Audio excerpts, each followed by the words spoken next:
His name, Merlin.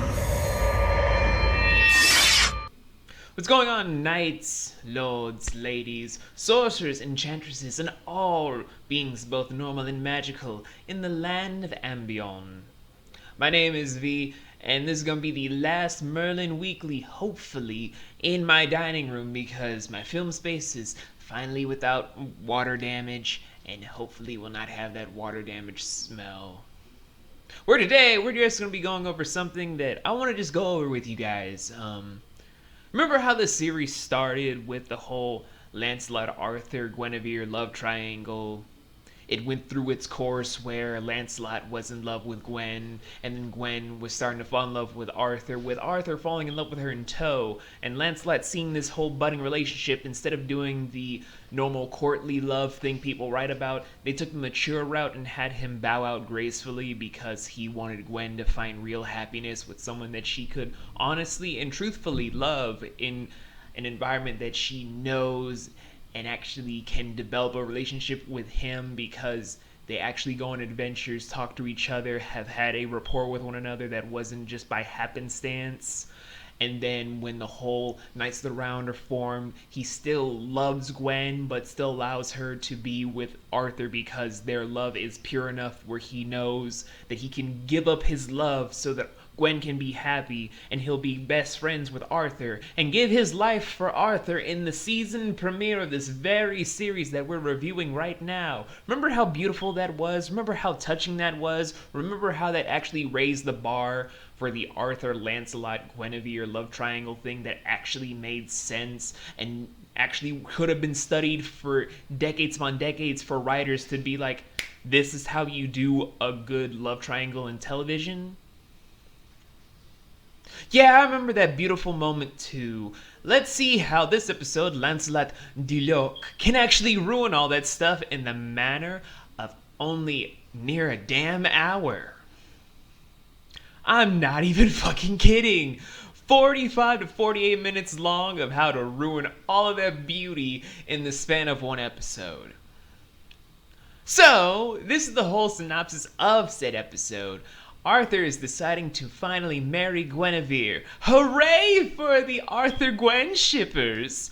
And he tells his stupid uncle Agravain, because Arthur is still stupid.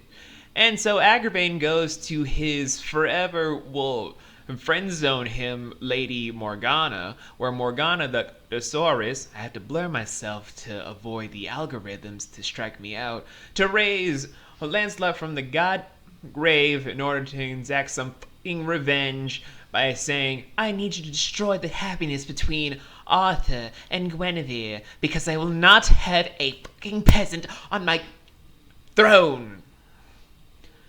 So, with the race now being on to see what will happen, will Merlin succeed in trying to stop another attempt on the throne of Camelot, this time for Guinevere? Or will he falter because Guinevere is not written to be that important to the show for some reason? Let's find out together! That's the whole synopsis of the episode because we're just gonna go straight into this thing. I found this to be the stupidest, most ignorant and illogical episode I have seen since the first handful of episodes that kicked off this series. Seriously. The entire span of it was literally just like, in all these episodes, Merlin's victorious in all his things because he and Arthur are a team, because all of a sudden, they know how to enact with one another to make sure they actually come to a very successful conclusion where it all ends up tied up with a bow. But now that it's something surrounding the Guinevere scenario, should we have Arthur and Merlin win? Or should we just have them suffer for the sake of suffering's sake in order to sell a season finale? Let's go with the second option, because no one cares about Gwen. You know, that's kind of how they fucking went with the direction of this whole episode, and that's why I find it so annoying and stupid. The inclusion of having Lancelot come back to the show, although terrific, especially to sell the actor who eventually went on to be on the TV show The Musketeers, which I think people want me to do a weekly review of when I get the DVDs. I might do that, I might not. We'll see how things go. It was enjoyable to see Lancelot come back to the show. It honestly seemed like a waste because, one, they were pointed out a long time ago, several months, if not several weeks ago, if not a whole year ago, I said why I hated the season premiere to begin with. Because it rushed the departure of Lancelot. If they wanted to build up to something like this would have been the perfect moment to not only get rid of Lancelot in a way that is fitting, but also made sense because it was built that way. If they were to just be like, Lancelot is a Knights of the Round member, he's doing very well at the side of Arthur, he's doing all these things that are really going well, but he's getting more and more jealous because Gwen is very happy. They could have sold a lot of different shots of just how Lancelot was very torn up emotionally and internally over things to then get in league with Morgana after knowing where she is after going on several adventures with Merlin as backup. That could have been very well executed and wouldn't have felt so rushed and pedantic. Instead, it just felt like it was an afterthought to be, oh, how do we break up Arthur and Gwen long enough to not end up something with Arthur being happy and king and doing smart things for a change? Because that kind of felt the exact way to me. And let's not forget Merlin for a second, because they just undersold how Merlin could have done something in a very bright way. Finding out that Lancelot was a member of the undead. Smart. It was intellectual. Then we have to go to the seemingly unimportant detail that just gets unquestioned and unmentioned by anyone in the fucking episode. You see, there's this small little enchantment device on Gwen's wrist that looks exactly like an enchanted bracelet, because it is an enchanted bracelet. No one really fucking questions that as an accessory to Gwen because she doesn't really wear jewelry. That should have been a keynote for a lot of people to be like, hey Gwen, where'd you get that bracelet? Oh, I have no idea.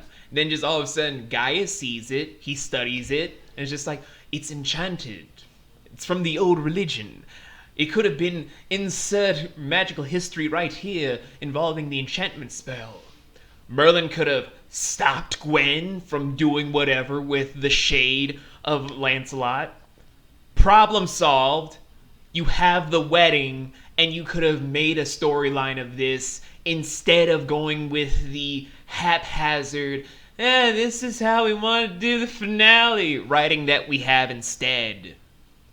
But no, it was, oh, guys, I found out that Lancelot is a member from the whole spell of necromancy.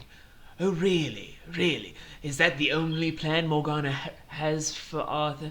Yeah, I understand that. I don't understand what he's really doing. Is he to just kill Arthur? No, I have no idea. This whole tournament to celebrate the whole marriage thing that just happens to be going on because Arthur wants to follow his crazy old dad does not really give a lot of headway into smart thinking, but I have a feeling it might be that he's come to harm Arthur. There's no other reason that he ever could have come back. None at all. That was just dumb. That was so pathetically stupid, and it made everyone that was a protagonist have egg on their faces. This was honestly the most wasted episode they could have ever done, and not even apologize for it. They wasted actors that have good stage appeal to just be one-off villains that made no sense because they could not do it organically enough.